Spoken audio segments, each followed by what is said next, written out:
ఆంధ్రప్రదేశ్లో ప్రభుత్వం మారింది. కానీ గత వైసీపీ సర్కారుతో అంటకాగిన అధికారుల వైఖరిలో మాత్రం ఇంకా మార్పు రాలేదు.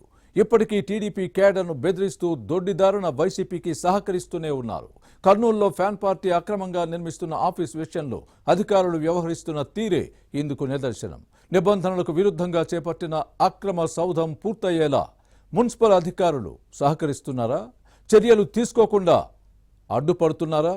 దీనిపై ఆందోళన చేస్తున్న టీడీపీ కేడర్కు వైసీపీ నేతలు వార్నింగ్ ఇవ్వడంలోని ఆంతర్యమేంటి? మున్సిపల్ అధికారుల అండతోనే ఫ్యాన్ పార్టీ నేతలు రెచ్చిపోతున్నారా? ఇంకా వైసీపీ మత్తులో మునిగి తేలుతున్న మున్సిపల్ అధికారులు ఎవ్వరు? 2019లో వైసీపీ అధికారంలోకి వచ్చిన వెంటనే తాడేపల్లిలోని ప్రజావేదిక అక్రమ కట్టడం అంటూ కూల్చివేసిన అప్పటి ముఖ్యమంత్రి జగన్ తమ పార్టీకి ఆ సూత్రం వర్తించదు అన్నట్టుగా వ్యవహరించారు. ప్రభుత్వ స్థలాలను తక్కువ రేటుకు లీజుకు తీసుకుని పార్టీ కార్యాలయాలను కట్టేశారు. ఏ రకమైన అనుమతులు లేవు. సామాన్యులు అన్ని రకాల అనుమతులు తీసుకుని నిర్మాణం చేస్తుంటే నిబంధనలు అతిక్రమించారంటూ కూల్చివేసే అధికారులు వైసీపీ ఆఫీసుల అక్రమ నిర్మాణాల విషయంలో కళ్లు మూసుకుని వ్యవహరిస్తున్నారు. వైసీపీ అధికారంలో ఉండగా ఆ పార్టీ నేతలతో అంటకాగిన అధికారులు రాష్ట్రంలో ప్రభుత్వం మారిన తర్వాతైనా పద్ధతి మార్చుకున్నారా అంటే అది లేదు. అప్పుడు ఇప్పుడు అక్రమార్కులను సమర్థిస్తూనే ఉన్నారు. కర్నూలు ఫ్యాన్ పార్టీ కార్యాలయ నిర్మాణం విషయంలో ఇదే జరుగుతోంది. కర్నూలు రైల్వే కూడలిలో ఆక్రోస్ సంస్థకు చెందిన 1.60 ఎకరాల స్థలాన్ని చౌకగా లీజుకు తీసుకుని పార్టీ నిర్మాణం చేపట్టింది వైసీపీ నాయకత్వం. ఏడాది క్రితం నుంచి గుట్టుచప్పుడు కాకుండా పనులు జరుగుతున్నాయి. అయితే కూటమి ప్రభుత్వం అధికారంలోకి వచ్చాక వైసీపీ ప్యాలెస్ బండారం బయటపడింది. దీనికి ఎలాంటి అనుమతులు లేవని గుర్తించి చర్యలు తీసుకోవాలని కోరుతూ కూడా vice chairman Pratap Suryanarayana Reddy Kurnool corporation commissioner Bhargav తేజ్కు గత నెల 22న లేఖ రాశారు. దీని ఆధారంగా నోటీసు అందిన 7 రోజుల్లోగా డాక్యుమెంట్లతో పాటు సరైన సమాధానం ఇవ్వకపోతే తదుపరి చర్యలు తీసుకుంటామని వైసీపీ జిల్లా ప్రెసిడెంట్కు జూన్ 24న మున్సిపల్ అధికారులు నోటీసులు ఇచ్చారు. గడువు ముగిసినా ఎలాంటి చర్యలు తీసుకోలేదు. అక్రమ నిర్మాణంపై చర్యలు తీసుకోకుండా కర్నూలు మున్సిపల్ కార్పొరేషన్లోని ఓ కీలక అధికారి, అతని బృందం తెర వెనుక రాజకీయాలు నడుపుతోందని టాక్. నోటీసుల జారీ విషయంలో ఆ అధికారి జోక్యం చేసుకుని పట్టణ ప్రణాళిక విభాగం సిబ్బందితో ఆలస్యం చేయించారట. అదేవిధంగా ఈ సమాచారాన్ని ముందుగానే వైసీపీ నేతల దృష్టికి తీసుకెళ్లి రిప్లై ఎలా ఇవ్వాలో కూడా చెప్పినట్టు తెలుస్తోంది. దీంతో మున్సిపల్ పట్టణ ప్రణాళిక విభాగం సిబ్బంది వైసీపీ జిల్లా అధ్యక్షురాలు సత్యనారాయణమ్మకు ఇలా నోటీసులు ఇచ్చారో లేదో అలా వెంటనే ఈమె సమాధానం ఇచ్చారు. దీన్ని పరిశీలిస్తే అధికారులు ఇంకా వైసీపీతో ఎలా అంటకాగుతున్నారో అర్థం చేసుకోవచ్చు.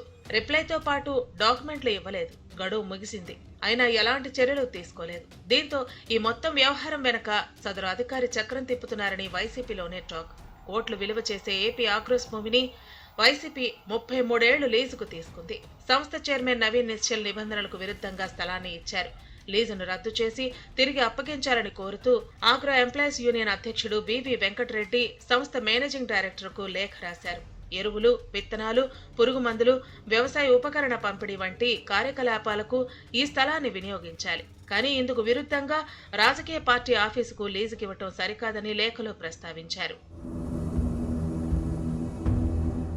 మరోవైపు ఫ్యాన్ పార్టీ ప్యాలెస్ అక్రమ నిర్మాణానికి వ్యతిరేకంగా టీడీపీ ఆందోళన చేస్తోంది. తెలుగుదేశం ఉద్యమం, ఆక్రోస్ ఎంప్లాయీస్ యూనియన్ లేఖపై తదుపరి ఎలా స్పందించాలని వైసీపీ నేతలు సదరు అధికారిని అడిగారట. వారి పని వారిది, మన పని మనది. వెంటనే మీరు నిర్మాణంలో ఉన్న జిల్లా పార్టీ కార్యాలయం దగ్గరకు వెళ్లి పరిశీలించండని ఉచిత సలహా ఇచ్చారట. టీడీపీ అక్కడ ఆందోళన చేస్తే ప్రభుత్వం నుంచి మాపై ఒత్తిడి వస్తుంది. అక్కడ నిరసన కార్యక్రమాలు జరగకుండా చూసుకోండని చెప్పారని సమాచారం. దీంతో ఆ అధికారి ఇచ్చిన సూచనతో వైసీపీ మాజీ ఎమ్మెల్యేలు ఎస్వి మోహన్ రెడ్డి, హఫీజ్ ఖాన్, నగర మేయర్ బివై రామయ్య, మరికొందరు కార్యకర్తలు అక్కడకు వెళ్లారు. అప్పటికే అక్కడ ఆందోళన చేస్తున్న టీడీపీ క్యాడర్ను చూసి కంగు తిన్నారు. నిబంధనల ప్రకారమే వైసీపీ కార్యాలయ నిర్మాణం జరుగుతోంది. పార్టీ ఆఫీసు అనుమతుల విషయాన్ని మున్సిపల్ అధికారులు చూసుకుంటారు. మా కార్యాలయం దగ్గరకు రావడానికి మీకేం పని అని వైసీపీ నేతలు టీడీపీ శ్రేణులకు వార్నింగ్ ఇచ్చారు. వైసీపీ ప్యాలెస్ పై చర్యలు తీసుకోవాలని టీడీపీ క్యాడర్ డిమాండ్ చేస్తున్నా సదరు అధికారి వ్యూహం ముందు ఆ పార్టీ ఆందోళన ఏమాత్రం ఫలించలేదట. వైసీపీ ప్యాలెస్ వ్యవహారంపై కూటమి ప్రభుత్వం సీరియస్ గా స్పందిస్తే మినహా మున్సిపల్ అధికారులు దారికొచ్చేలా లేరు. లేకపోతే పార్టీ కార్యాలయం పూర్తయ్యే అవకాశం ఉంది. మొత్తం మీద వైసీపీతో అంటకాగుతున్న మున్సిపల్ అధికారుల మత్తును కూటమి ప్రభుత్వం వదిలిస్తుందా లేదా అన్నది చూడాలి మరి.